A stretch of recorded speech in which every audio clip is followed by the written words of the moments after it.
Guys, आज हम बात करेंगे जोमेटो के बारे में। जोमेटो एक अर्ली एज स्टार्टअप है। सो ये शेयर बीते कुछ दिनों में बहुत गिरा है।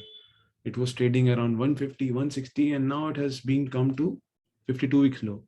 सो हम इसके बारे में बात करेंगे कि ये शेयर ऐसा क्यों पहुंचा है, हमें क्या करना चाहिए और इसका बिजनेस मॉडल क्या है। So brief history about Zomato. Zomato जो है वो प्रीवियसली फूडी बे के नाम से जाना जाता था। इसको दो IIT graduates namely Deepinder Goyal and Pankaj Chaddah ने स्टार्ट किया था 2008 में। इसकी भी बहुत इंटरेस्टिंग कहानी है दोस्तों। दीपेंद्र गोयल अपने फ्रेंड्स के साथ खाना ऑर्डर करते थे आईआईटी में।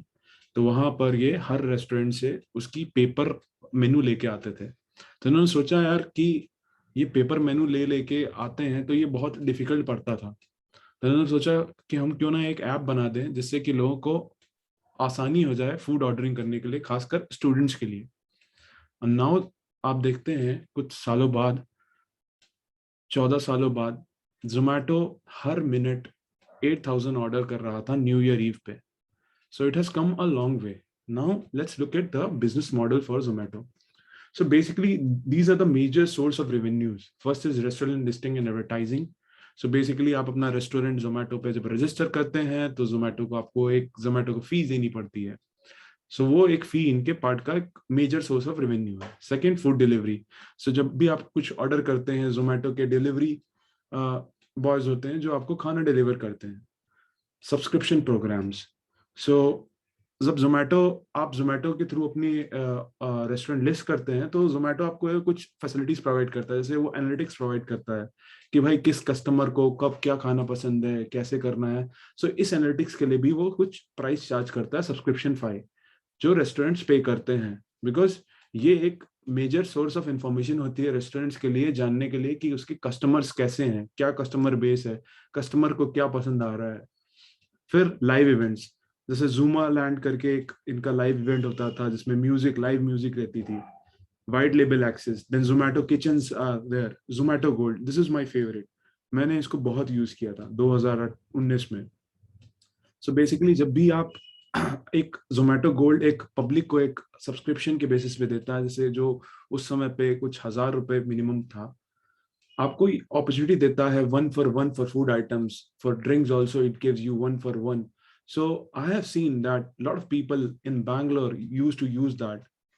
So it was a very good service, but due to COVID in 2020, no, not a lot of people were going to restaurants. So this actually taken a backseat. But with COVID, with the with future in mind, suppose COVID go away, then I guess this will be a very good offering by Zomato. Now let's move to the financials. So अगर हम financial देखते हैं जोमेटो के, तो इसका जो net profit है वो कंटिन्यूसली देखेंगे आप तो ये लॉस रहता है हमेशा। जैसे 2018 में 104 करोड़ का लॉस था, 2019 में ये बढ़ के 965 का हुआ, 2020 में ये 2,367 का हुआ, अब 2021 में ये थोड़ा सा कम हुआ है 813, बट ये लॉस मेकिंग कंपनी है। इसीलिए ऐसी कंपनियों के शेयर्स जो हैं वो फ्लक्चुएट करते ही रहेंगे। अगर हम टेक्निकल चार्ट देखें तो अगर टेक्निकल चार्ट में भी कोई पैटर्न ऐसा बन नहीं रहा है, अगर आप देखेंगे तो ये फ्री फॉल पे है। इसने एक अपना एक हाई बनाया था, उसके बाद से ये फ्री फॉल पे है। आईपीओ का प्राइस कुछ 75-80 के अराउंड था, तो वो एक तरीके से एक सपोर्ट की तरह काम करता है, बट ये उससे नीचे भी जा सकता है। नो बडी कैन प्रेडिक्ट इसके साथ क्या हो रहा है, बट ये एक अच्छी कंपनी है। ये एक अग्रेसिव इन्वेस्टर के लिए कंपनी है, ये किसी एक मॉडरेट और कंजर्वेटिव इन्वेस्टर के लिए नहीं है। अगर अगर हम पूछें कि हमें ये बाई करना चाहिए या सेल करना चाहिए, तो मेरा सिंपल सा आंसर होगा, if you are an aggressive investor, you should you should buy at this price. And also this is a stock in which we should always do an SIP. We should not buy a lump sum, because if you are buying it a lump sum, say somebody bought it as 150 thinking that ये तो 200 पे जाएगा, अभी ये देखिए आप 50 रुपए नीचे आ चुका है। बट अगर आप स्टैगर्ड वे में इसको लेते रहेंगे तो मेरे हिसाब से ये 10 साल बाद ये कंपनी बहुत अच्छा पैसा बना के दे सकती है। बट हमें ये इसको देखते रहना पड़ेगा, बिकॉज इन इन ऐसी कंपनियों में जो ये नई टेक्नोलॉजी स्टार्टअप्स हैं, ये दोनों तरफ जा सकती हैं। ये हो सकता है कि एकदम मतलब अमेजन बन जाए, या ये हो सकता है कि एकदम जीरो भी हो जाए।